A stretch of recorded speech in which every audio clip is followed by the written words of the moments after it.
The last several years have seen advances in applying analytic techniques to massive datasets, practices collectively grouped under the buzzword big data, which have allowed impressive advances in finance, medicine, law enforcement, and other fields. But honestly, I'm surprised by the one glaring area in which these techniques haven't been applied. To correct this, I'm here to propose a method with which these capabilities can be used to fight against the greatest threat to modern mankind: vampires.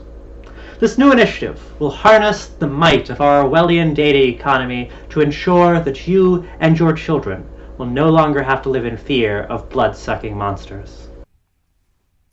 Historically, vampire hunters have had to waste a lot of time distinguishing vampires from humans. Is the neighbor who goes out only at night heading out for her night shift, or her next victim?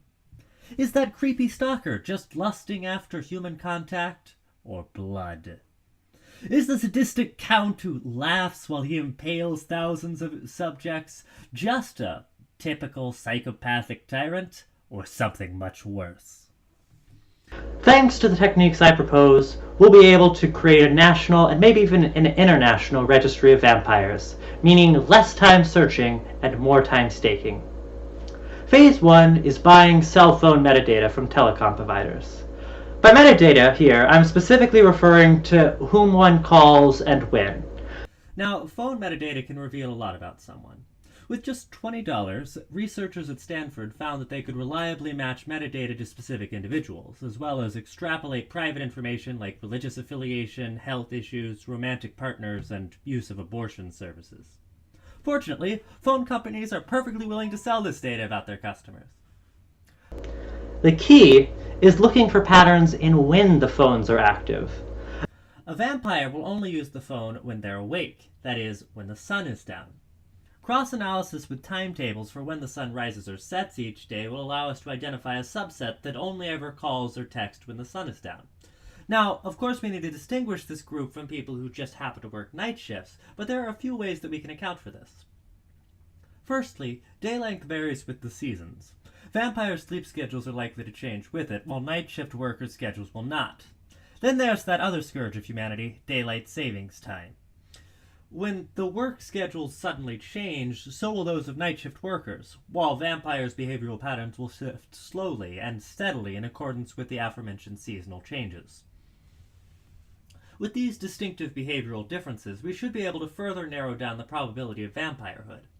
Now, being the amazingly humble person that I am, I recognize that this model could be improved. In fact, it can be so improved that it will be absolutely flawless. So we move on to step 2. Here we'll combine our lists of possible vampire phone numbers with the consumer databases of a data broker company. Data brokers like Axiom and Experian are companies in the multi-billion-dollar industry that amass and sell detailed profiles of consumers to marketers, government agencies, political parties, and everyone else who wants to know the details of your life. Axiom claims to have over 3,000 propensities for nearly every U.S. consumer, while Experian claims thousands of attributes on more than 300 million customers. They're evasive in public documents as to exactly what they mean by propensities and attributes. But a 2014 FTC investigation into the industry found that these sorts of companies amass information like all of this. Yeah, it's 4 pages, so pause the video if you want to look over it. But highlights include criminal records, social security number, financial records, health records, political leanings, religious affiliations, and addictive tendencies. And many of these companies will sell just about anything. Phone numbers of especially scammable seniors, 8.5 cents per number. Rape victims, 7.9 cents each. Addresses for police officers' families, or abuse shelters. There you go.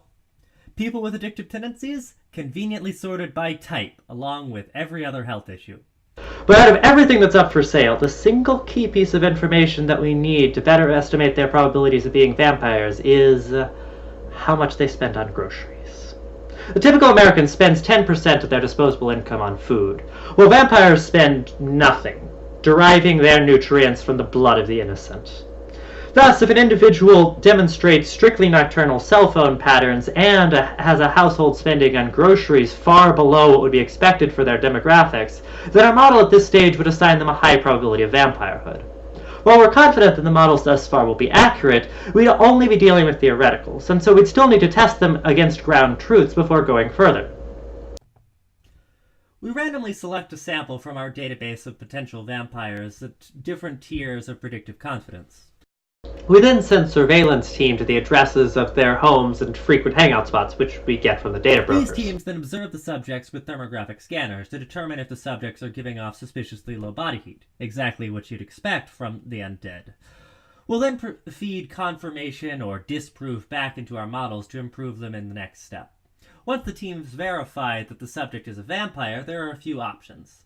Ideally, they would capture and have an interview with the vampire about everyone that the subject knows to be vampires, both so that we can further validate our model and so that we can conduct snowball sampling, identifying any candidates who slipped through our initial model. With the feedback from the verification teams, we'll further improve the model through random forest machine learning to find other potential traits which could be predictive of vampirehood, so we can identify even more vampires, hopefully even those who don't use cell phones because they still think that telegraphs are newfangled. Using machine learning like this to derive private information from similar data has well-established precedent. A 2014 study, for example, found that they could use Facebook likes to accurately estimate a variety of personal traits, like personality, religion, intelligence, and drug or cigarette use. Fortunately, data brokers have far more information on every one of us than just Facebook likes, and with this richer data set, we will expect our predictions to be even more accurate. For example, the Facebook study found that someone who likes Cradle of Filth is probably a smoker. But data brokers could not only tell you with confidence that he buys cigarettes, but that he strains the family budget when he impulsively buys them from convenience stores every time his favored political candidate loses or his daughter's medical bills go up. From that, you can infer that he uses cigarettes as comfort objects and tailor your ads accordingly. Insights like this into the behaviors of you and everyone you know are worth billions of dollars, which is why government agencies, politicians, and corporations buy them. Doesn't that make you feel safe, knowing that we can use these against vampires? Sleep tight.